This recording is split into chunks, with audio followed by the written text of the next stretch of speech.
Hi అండి, అందరూ ఎలా ఉన్నారు? నేనైతే చాలా బాగున్నాను. మీరందరూ ఎలా ఉన్నారో నాకు కంపల్సరీగా కామెంట్ సెక్షన్ అయితే తెలియజేయండి.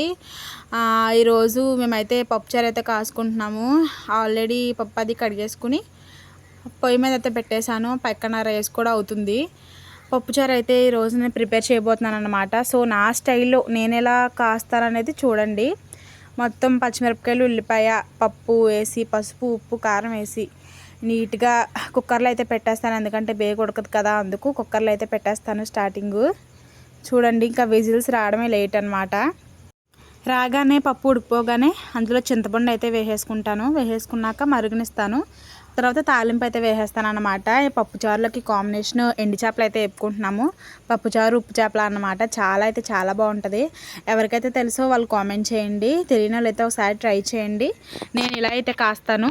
మీరు ఎలా కాస్తారో కామెంట్ చేయండి. అలాగే మన రియా వ్లాగ్స్ అఫీషియల్ ఛానల్ని ప్రతి ఒక్కరు కూడా సబ్స్క్రైబ్ చేయండి. Thank you for watching. Bye bye.